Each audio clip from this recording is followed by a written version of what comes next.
국내 치킨 시장은 대형 프랜차이즈들이 격돌하는 전쟁터입니다. 매장이 가장 많은 브랜드는 전국 1,785개 지점을 운영하고 있는 BBQ.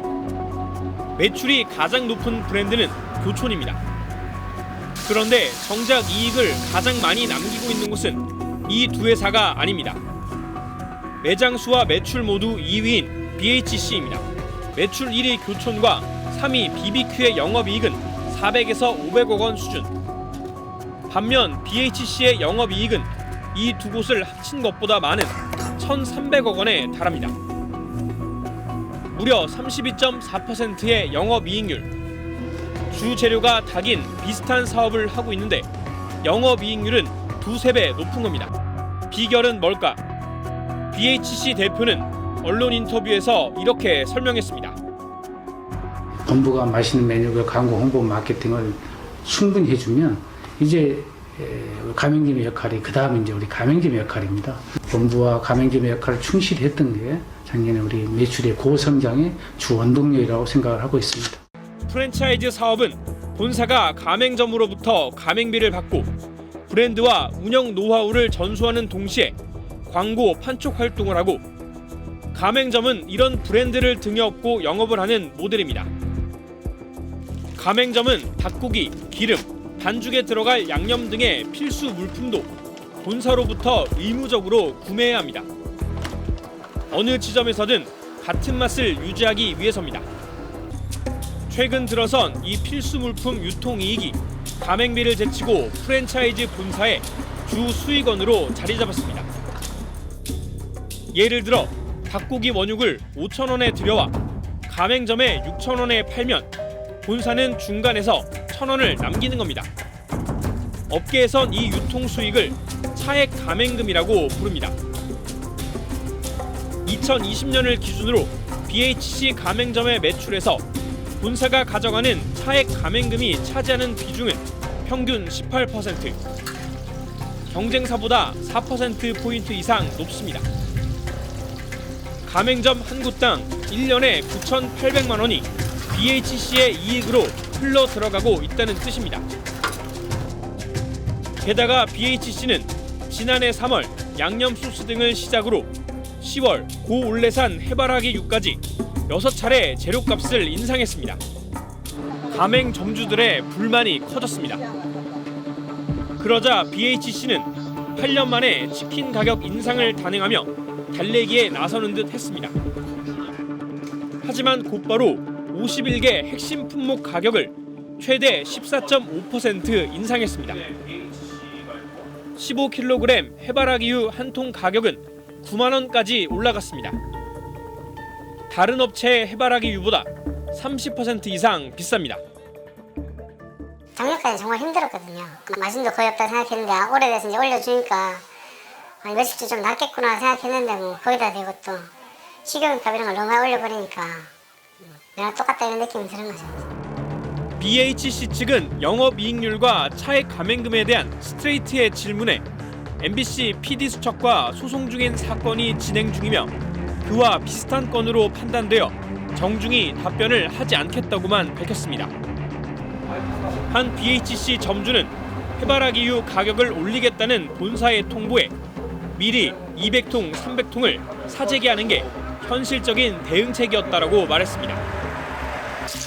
인건비라도 줄여보려고 주문이 드문 시간에는 문을 닫아놓고 싶지만 하루 영업시간 12시간, 한 달 휴무일수 이틀이라는 본사의 권고 아닌 권고에 묶여 이마저도 쉽지 않습니다. 뭐 일이 있어서 조금 늦게 일었는데 바로 이제 내용증이 나가는 거지. 그걸 받는 순간 이거 뭐지? 이렇게 되면 내가 벌써 한 5, 6천씩 투자했는데 이거 계약 해지돼버리면 이제 저는 이제 계약 해지돼버리면 내 돈이 날아가 버리는 거니까. BHC 가맹점 폐점률은 8.02%. 소형 프랜차이즈보다는 낮지만 치킨업계 빅3 중에서는 가장 높습니다. 경쟁사보다 문을 닫는 사장님들이 많다는 뜻입니다. 맘스터치는 2020년 매출 2,860억 원, 영업이익 263억 원을 기록했습니다. 알짜 회사를 돌연 상장 폐지한 이유는 뭘까? 맘스터치는 지난 1997년 서울 도봉구 쌍문동에서 치킨집으로 시작한 토종 업체입니다. 한 번에 베어물기 힘들 정도로 두툼한 치킨 버거인 싸이버거를 저렴하게 팔면서 가성비가 좋다고 입소문을 타 성장 가도를 달렸고 2016년 코스닥 시장에 상장됩니다. 그러던 2019년 맘스터치의 대주주가 바뀝니다. 창업자인 정현식 현 프랜차이즈 협회 회장이 보유 지분 대부분을 사모펀드 KLN 파트너스에 매각한 겁니다. 맘스터치는 이듬해인 2020년 주력 상품인 싸이버거에 들어가는 치킨 패티에 가맹점 공급가를 개당 150원 올립니다. 6년 동안 동결돼 있던 공급가가 주인이 바뀌자마자 올라가자 본사와 가맹점주 사이에 갈등이 시작됐습니다. 서울 상도역점 점주인 황성구 씨. 황 씨는 당시 가맹점주의 이익을 보호하겠다며 가맹점주 협의회를 만들었습니다. 판단해 보니까 연간 한 1,200만 원 정도 이게 불대를 더 부담을 해야 되는 그런 위치에 있는 거예요. 그런데 뭐 그래도 그러려니 생각을 했어요. 그런데 자꾸만 이게 뭔가 아닌 것 같고 우리가 수익이 자꾸만 줄어드는 거죠. 그러자 맘스터치 본사는 경찰에 황 씨를 고소하며 대응에 나섭니다. 황 씨가 가맹점주들에게 보낸 우편에서 최근 거의 모든 매장이 매출 및 수익 하락으로 고통을 받고 있다고 적은 게 허위라는 이유였습니다. 결국 무혐의 처분이 내려졌지만 압박은 계속됐습니다. 본사 임원이 직접 나서서 으름장을 놓는 일도 있었습니다. 돈. 네, 제가 승진을 합니다. 물품이 중간에 있어. 손대상을 수가 있습니다. 2년 정도 써야 됩니다. 공정거래위원회 제소하기에 2년 걸립니다. 어느 정도 생각했죠. 그런 반박해서는 됩니다. 전적에 인정하지 않을 겁니다. 맘스터치는 실제로 계약 해지를 통보하고 물품 공급도 중단했습니다. 법원이 이건 부당한 조치라고 판단하자 그제서야 2달 반 만에 황 씨의 가맹점에 식자재 공급을 재개했습니다. 본사 측은 황 씨의 주장은 사실과 다르다고 해명했습니다. 패티 공급 가격을 올릴 때 싸이버거 판매 가격도 3,400원에서 3,800원으로 인상했고 이 차액 400원 중 본사는 150원만 확보한 반면 250원은 가맹점주 몫으로 돌렸다는 설명입니다. 최근 1년 4개월 만에 맘스터치가 또다시 패티 공급 가격과 버거 판매 가격을 올리면서 갈등도 다시 불거지고 있습니다. 지난 2월 8일 맘스터치 본사와 가맹점주 협의회 사이에 열린 회의를 기록한 회의록. 버거값을 올려 발생한 차익을 가맹점과 본사가 어떻게 갈라 가져갈지 논의됐습니다. 68대 32 구조로만 만들어주면 우린 충분히 납득할 수 있습니다. 일단 우리도 신뢰를 보여드려야 될 것 같아서 68대 32를 약속드린 겁니다. 당시에는 가맹점이 68%, 본사 32%를 가져가는 걸로 얘기가 오간 것으로 보입니다.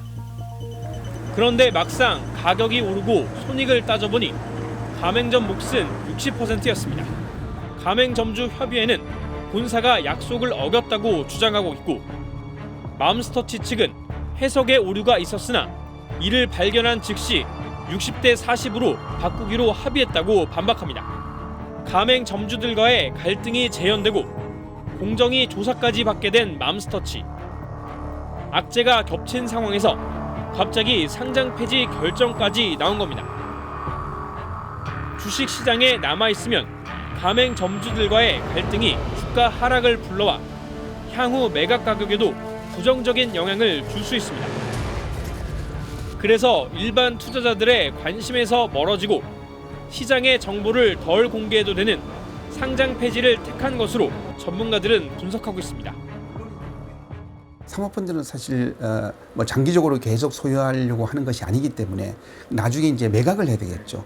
매각을 하는 과정에서 상장된 회사인 경우는 개인 투자자들이 있는 거죠.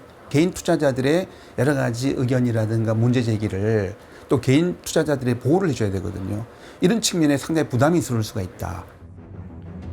이에 대해 맘스터치는 주식시장 루머 등 외부 영향을 최소화하는 게 수익성 및 효율성 제고에 도움이 된다고 판단했다고 밝혔습니다.